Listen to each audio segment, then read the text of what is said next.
ایک ज़माने में जो समझा जाता था कि ज़राअत का कर्ज़ा हासिल करना बहुत मुश्किल काम है, और उस ज़माने के अंदर लोग अपने दोस्तों से कर्ज़े हासिल करते थे, अपने रिश्तेदारों से लेते थे, या फिर आड़तियों के ज़रिए कर्ज़े हासिल किया करते थे, जो कि बहुत महंगे दामों पर थे। मैं आपको बताऊं कि अब स्टेट बैंक ने जो कोशिशें की हैं और जिसमें बैंकों ने उनका भरपूर साथ दिया है, अब ये कर्ज़े बैंकों से हासिल किए जा सकते हैं, और बैंकों से हासिल किए गए कर्ज़े पर जो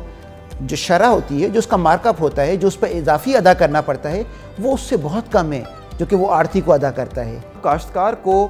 खाद की ज़रूरत होती है, काश्तकार को अच्छे बीज की ज़रूरत होती है, काश्तकार को ट्रैक्टर की ज़रूरत होती है। इन तमाम चीज़ों के लिए सरमाया चाहिए, और सरमाए के लिए ये बहुत लाजिम है कि काश्तकार को बैंक से ज़रई कर्ज़ाजात हासिल हों।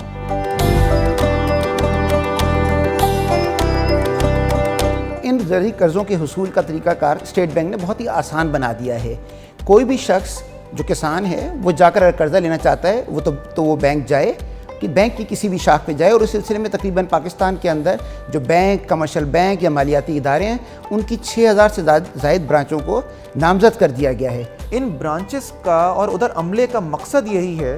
कि वो काश्तकार की माली मुआवनत करें। वो आपसे दरख्वास्त वसूल करेंगे, आपको बताना होगा कि किस कदर कर्ज़ा चाहिए और किस मकसद के लिए चाहिए। काश्तकार के पास अपना कौमी शनाख्ती कार्ड होना चाहिए, काश्तकार के पास ज़रई पासबुक होनी चाहिए, और काश्तकार के पास खसरा गिरदावरी होनी चाहिए। अगर ये दस्तावेज़ात किसान के पास मौजूद हों तो कर्ज़े के हुसूल का अमल बआसानी पूरा हो जाता है। मैं आपको ये भी बता दूं कि जो कर्ज़े की वापसी है वो उसका तयन भी किसान खुद कर सकता है। वो अपने कैश फ्लोज को देखेगा, वो देखेगा कि उसके कितनी रकम उसको आ रही है, कितनी आमदनी है, कितनी अखराजात हैं, और उसकी बुनियाद पर वो चाहे तो अपनी अक़सात को माहाना बुनियादों पर, छमाही, शशमाही या सालाना बुनियादों पर भी कर सकता है।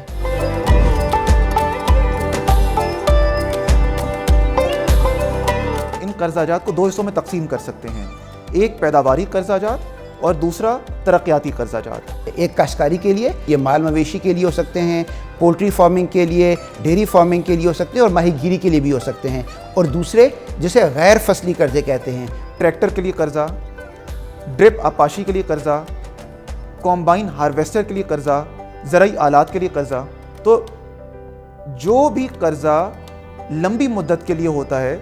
और जिससे कि किसान की ज़मीन के अंदर हम तरक्याती अमल को खातिर में ला सकते हैं, वो तरक्याती कर्ज़ा कहलाता है। और मैं आपको ये बताऊं कि पाकिस्तान में इस वक्त ज़रई कर्ज़ों का तकरीबन 50% गैर फसली ज़रई कर्ज़े हैं। पैदावारी कर्ज़ाजात के लिए स्टेट बैंक की हिदायत के मुताबिक तमाम बैंक्स पे लाजिम है कि 7 दिन के अंदर काश्तकार को कर्ज़ा मिल जाए। काश्तकार पर लाजिम है कि जो दस्तावेज़ात और जो कर्ज़े की दरख्वास्त है वो वक्त पर जमा करा दे। जहाँ तक तरक्याती कर्ज़ाजात का ताल्लुक़ है, तरक्याती कर्ज़ाजात स्टेट बैंक की हिदायत के मुताबिक करीबन 15 से 20 दिन तक काश्तकार को मिल जाने चाहिए। काश्तकार अगर चाहे तो वो अपनी ज़रई ज़मीन दे सकता है, वो अपनी रिहायशी या कमर्शियल जायदाद दे सकता है, चाहे वो देही इलाके में हो या शहरी इलाके में हो। इसी के साथ साथ वो मुख्तलिफ़ इक़साम के सेविंग सर्टिफिकेट जमा करा सकता है, सोने के ज़ेवरात को दे सकता है, और चंद ऐसे कर्ज़ाजात हैं जो शख्सी ज़मानत पर भी दिए जाते हैं। स्टेट बैंक ऑफ पाकिस्तान ने एक आसानी ये पैदा कर दी है कि उसने हिदायत जारी कर दी हैं कि अब अगर कोलेटरल मैनेजमेंट कंपनी के तस्दीक शुदा गोदामों के ज़रिए अगर वहाँ माल रखा हुआ है किसी किसान का, और गोदाम उसकी रसीद इशू करता है, तो बैंक उस रसीद को एक कोलेटरल सिक्योरिटी यानी ज़मानत के तौर पर कबूल करके और उसके ज़रिए किसानों को कर्ज़ा दे सकते हैं। तो अब किसानों को अपने कर्ज़ों के हुसूल के लिए कोई एडिशनल या मज़ीद इजाफ़ी किस्म की ज़मानत नहीं रखवानी पड़ेगी, बल्कि उसकी अपनी ही फसल जो है वो उसकी ज़मानत बन जाती है।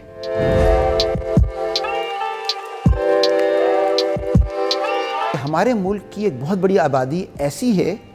जो कि जानबूझकर बैंकिंग नहीं करना चाहती, बैंक्स के पास नहीं जाना चाहती। उसकी वजह यह नहीं है कि उन्हें बैंकों से चिढ़ है, बल्कि ये है कि उनके ख्याल के मुताबिक वो ऐसी फैसिलिटीज़, ऐसी सहूलियात हासिल करना चाहते हैं, चाहे वो ज़राअत के मुताल्लिक़ क्यों ना हों, कि जिसमें जो कि اسلامی اصولوں کے مطابق ہو، شریعہ کے حوالے سے فلی کمپلائنٹ ہوں، شریعہ کے اصولوں کے مطابق ہوں، تو مجھے یہ بتاتے ہوئے بڑی خوشی محسوس ہو رہی ہے کہ اب ایسے کسان بھائی جو کہ شریعہ سینسٹیو ہیں، جو نہیں چاہتے کہ شریعہ کے علاوہ کسی قسم کی فائنینسنگ حاصل کریں، ان کے لیے تقریباً تمام بینک شرعی اصولوں کے مطابق فائنینسنگ مہیا کر رہے ہیں، یعنی اب قرضے شرعی اصولوں کے مطابق بھی کسان حاصل کر سکتے ہیں۔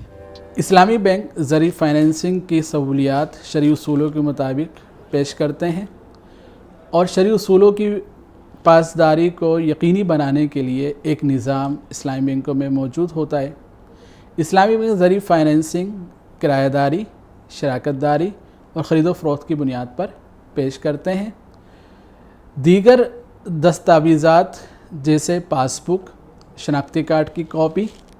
یا شخصی ضمانت اسی طرح لازمی ہوتی ہے جس طرح دیگر بینکوں میں لازمی ہوتی ہے۔